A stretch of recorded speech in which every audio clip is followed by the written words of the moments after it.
Hello friends, स्वागत है आपका मेरे इस यूट्यूब चैनल काका क्लासेस में। दोस्तों, जैसा आप सभी को पता है, मैं इस यूट्यूब चैनल काका क्लासेस से मैं आपको फिजिक्स से रिलेटेड वीडियो प्रोवाइड कराता हूं। दोस्तों, हमने पिछले वीडियो में बात की थी कि दो सदिश राशियों को किस प्रकार जोड़ा जाता है, टू वेक्टर्स क्वांटिटीज को हम किस तरह से ऐड करते हैं। दोस्तों, आई होप आपने पिछला वीडियो ज़रूर देखा होगा। तो अगर आपने पिछला वीडियो नहीं देखा है तो उस वीडियो की लिंक आपको डिस्क्रिप्शन में दी गई है, उस लिंक पर आप क्लिक करके वीडियोस को देख सकते हैं। दोस्तों, आज का जो हमारा टॉपिक है, सदिश को जोड़ने की जो विशेष स्थितियाँ होती है, special case for addition of vector.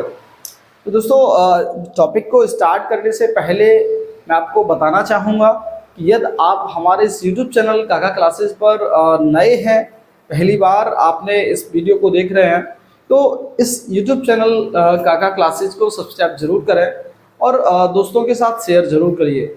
और अगर आपको कुछ इस वीडियो से सीखना है तो इस वीडियो को लास्ट तक देखें, और वीडियो अगर आपको अच्छा लगे तो लाइक ज़रूर करें। तो दोस्तों, शुरुआत करते हैं आज के इस टॉपिक की। देखिए, हमने पिछले वीडियो में क्या देखा था, पिछले लेक्चर में क्या देखा था, जब दो वेक्टर्स को ऐड करते हैं तो उसका मैथमेटिकल जो हमारे पास फॉर्मूला मिलता है वो होता है r is equal to under root में a square plus b square plus 2ab cos theta. अब बात करेंगे हम केस फर्स्ट। देखिए, जब दो सदिश लंबवत हों, जब दो सदिश लंबवत हों, when two vectors are perpendicular to each other। देखिए अभी, just suppose we have a vector A which is perpendicular with vector B। अब हमें इन दोनों वेक्टर्स को ऐड करना है। तो देखिए, फॉर्मूला क्या होता है, r is equals to under root में a square plus b square plus 2ab cos. अगर ये दोनों ही वेक्टर्स आपके परपेंडिकुलर हैं तो हम 90 डिग्री एंगल इनके फॉर्मूले में हम पुट करेंगे। और आप सभी जानते हैं कि cos 90 की वैल्यू बेटा कितनी होती है, 0 होती है। तो ये हो जाएगा a square plus b square plus 2ab into 0। 0 से हम किसी भी नंबर में मल्टीप्लाई करते हैं तो वो क्या हो जाता है, 0 हो जाता है।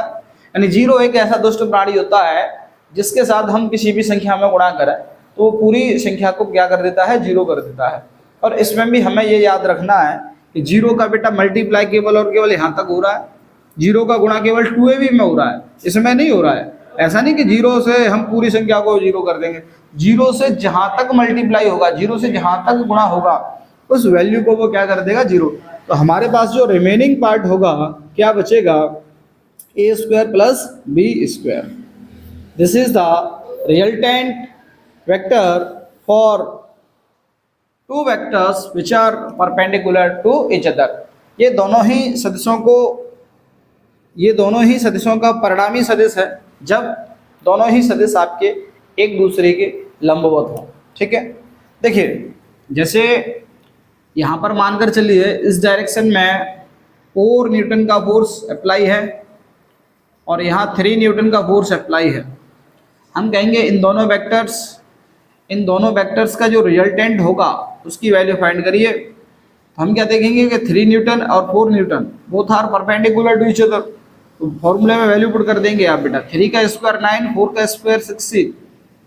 दोनों को ऐड करेंगे, दोनों को जोड़ देंगे तो ये कितना हो जाएगा, 25। और जब इसको बाहर निकालेंगे तो कितना हो जाएगा, 5 न्यूटन।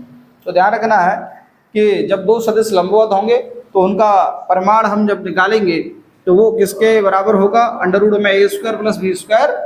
दोनों का मैग्नीट्यूड निकाल लेंगे, रिजल्टेंट का मैग्नीट्यूड निकालेंगे तो वो अंडर रूट ए स्क्वायर प्लस बी स्क्वायर के इक्वल होगा। ठीक है, अब बात करेंगे दूसरे केस की, और दूसरा केस हमारा क्या है, देखिए यहाँ दो सदिश लंबवत हो गए। अब यहाँ लिखेंगे जब दो सदिश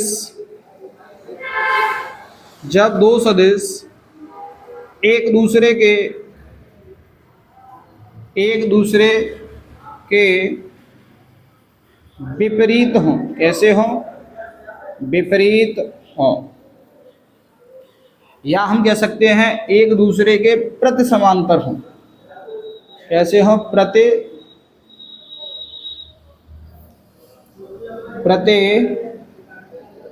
समांतर हों। When two vectors are opposite to each other, when two vectors are opposite to each other, या दोनों ही वेक्टर कैसे हों? आपके एंटी पैरेलल हों। कैसे हों भाई? Anti parallel. मतलब क्या है? देखिए, या तो ये दोनों वेक्टर इस तरह से हों, एंटी पैरेलल हो गए, या फिर ये दोनों ही वेक्टर कुछ इस प्रकार हों। तो आप देखेंगे इनके बीच में एंगल कितना है बेटा? 180 है। या suppose this is vector A and this is vector B. ये वेक्टर ए है आपका, ये वेक्टर बी। वेक्टर ए इसको नाम दे दो और वेक्टर बी इसको नाम दे दो। तो आप क्या देखेंगे कि दोनों के बीच जो एंगल बन रहा है, जो कोण बन रहा है, वो कितना है? 180 है। फॉर्मूले में पुट करेंगे बेटा। फॉर्मूला क्या है हमारा? R is equals to under root में a square plus b square plus 2ab cos 180। और कॉस 180 की जो वैल्यू होती है माइनस के 1 होती है। कितनी होती है? कॉस 180 की वैल्यू -1 होती है। -1 पुट करेंगे तो r is equals to a square plus b square plus 2ab -1 minus into plus करेंगे तो ये आपका कितना हो जाएगा? माइनस हो जाएगा। R is equals to a square plus b square minus के 2ab। ध्यान देंगे बेटा, a square plus b square minus 2ab, ये फॉर्मूला होता है आपका a माइनस बी का होल स्क्वायर। तो यहाँ लिख देंगे r is equal to a minus b का होल स्क्वायर। होल स्क्वायर से अंडर रूट कट जाएगा तो r इज इक्वल टू बेटा बचेगा a माइनस बी। ये कब है? जब a की वैल्यू ग्रेटर देन होगी आपकी किससे? b से। यानी a की वैल्यू बड़ी होगी b से। इनकेस अगर b की वैल्यू a से बड़ी होगी तो b में से माइनस कर देंगे। यानी हम इसको लिख सकते हैं r is equal to a difference b। यानी दोनों ही सदिश जब विपरीत दिशा में हैं, परिणामी सदिश निकालने के लिए हम उनका अंतर निकालेंगे, उनका डिफरेंस निकालेंगे। When two vectors are opposite to each other, then the resultant of them will be difference between those vectors। जब दो सदिश आपके एक दूसरे के विपरीत हैं तो उनका जब परिणामी सदिश निकालेंगे वह उनके अंतर के बराबर होगा। केस थर्ड की बात करेंगे। जब दो सदिश समान हो या एक दूसरे के समांतर हो। When two vectors are in a same direction or it may be a parallel to each other। जब दोनों ही सदिश आपके समान दिशा में होंगे तो उनके बीच में जो एंगल बन रहा होगा that angle will be 0। तो इस थीटा की वैल्यू हम 0 इसमें पुट करेंगे, यानी इस वाले फॉर्मूले में प्रूफ करेंगे। तो देखिए क्या होगा, r is equals to under root में a square plus b square plus 2ab cos 0। और आप सभी को पता है कॉस 0 की वैल्यू कितनी होती है? 1 होती है। तो देखो r is equals to a square plus b square plus 2ab into 1 से मल्टीप्लाई करेंगे तो सेम संख्या रहेगी आपकी। r is equals to a square plus b square plus 2ab। अच्छा, a square plus b square plus 2ab इसका formula होता है, ये फॉर्मूला होता है आपका a प्लस बी का होल स्क्वायर। तो ये हो जाएगा r is equals to a plus b का होल स्क्वायर। होल स्क्वायर से अंडर रूट कट जाएगा तो r इज इक्वल्स टू आपका क्या बचेगा? a plus b. तो जब दो सदिशों की दिशा समान हो तो उनका परिणामी सदिश निकालेंगे तो वह परिणामी सदिश उन सदिशों के परिमाणों के योगफल के बराबर होगा। When two vectors are in a same direction, then resultant of them will be equal to the sum of magnitude of those vectors. Clear? I hope आपको बेटा ये वीडियो अच्छा लगा होगा और आपने इस वीडियो से बहुत कुछ सीखा होगा, आपने लास्ट तक देखा होगा। जो भी पॉइंट्स आपको इस वीडियो में शेयर किए गए हैं, आप इनको अपनी कॉपी में मेंशन करें, इनके नोट्स प्रिपेयर करें, आपके लिए काफ़ी हेल्पफुल रहेगा। दोस्तों मुझे उम्मीद है कि आपको ये वीडियो अच्छा लगा होगा। वीडियो अच्छा लगा हो तो लाइक ज़रूर करें और अपने दोस्तों के साथ शेयर कीजिए।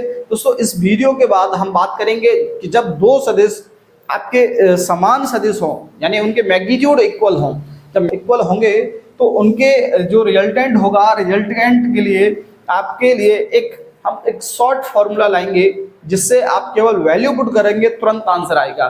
तो दोस्तों जब तक आप इस वीडियो को देखें और जो भी पॉइंट्स इसमें बताए गए हैं आप इनको नोट करिए और दोस्तों के साथ शेयर कीजिए।